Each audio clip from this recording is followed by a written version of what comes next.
नमस्ते, सुप्रभात। आज 27 जनवरी।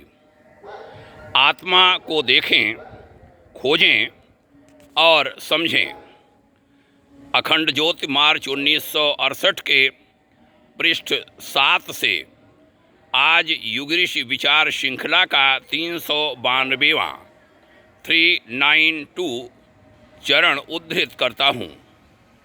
गुरुदेव पूज्यवर आचार्य श्री राम शर्मा जी ने लिखा था, अहंकार के वशीभूत होकर शारीरिक संतुष्टि तक सीमित रहने वाले लोग अपनी भूल को तब समझ पाते हैं जब जीवन में पतझड़ का समय आ जाता है और शरीर पीले पत्ते की तरह गिर जाने की स्थिति में होता है। उस पटाक्षेप के समय उसे निश्चय ही संसार की असारता, असत्यता तथा क्षण भंगुरता का ज्ञान और आत्मा की चिरंतनता एवं अविनश्वरता की प्रतीति होती है। तब समय निकल चुका होता है। उस अंतिम समय में कुछ भी कर सकने का अवसर नहीं रहता। उस समय हाथ मलमल कर पछताने के सिवाय और कुछ भी शेष नहीं रह जाता। उस समय इस पश्चाताप के साथ संसार छोड़ने पर विवश होना पड़ता है कि जिस सत्य की खोज के लिए सुर दुर्लभ मानव जीवन मिला था, उसकी उपेक्षा करके हाय हम संसार की तुच्छ बातों में ही लगे रहे। हमने वह सब कुछ किया जो नहीं करना चाहिए था और वह कुछ भी नहीं किया जो कर्तव्य था।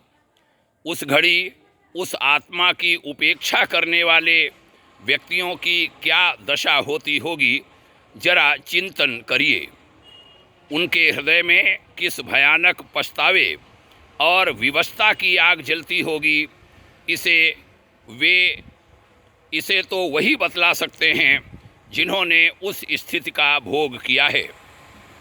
गुरुदेव ने अंत में लिखा था, कितना अच्छा हो कि मनुष्य आवश्यकता भर अपने सांसारिक कर्तव्य करता रहे और बाकी का समय अध्यात्म मार्ग से आत्मा की खोज करने में भी लगाता रहे, तो उसके लोक परलोक एक साथ बनते रहें, सुधरते रहें।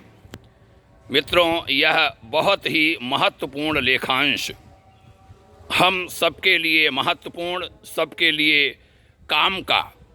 आइए इन विचारों पर चिंतन करेंगे, गहराई से सोचेंगे। जो बीत गया सो बीत गया, यहाँ से सुधारने का प्रयास करेंगे। आपने ध्यान से सुना, आभार है। यह विचार उन तक भी पहुँचाएं जिनका आप मंगल चाहते हैं, भला चाहते हैं। बहुत बहुत शुभकामनाएं। ओम शांति।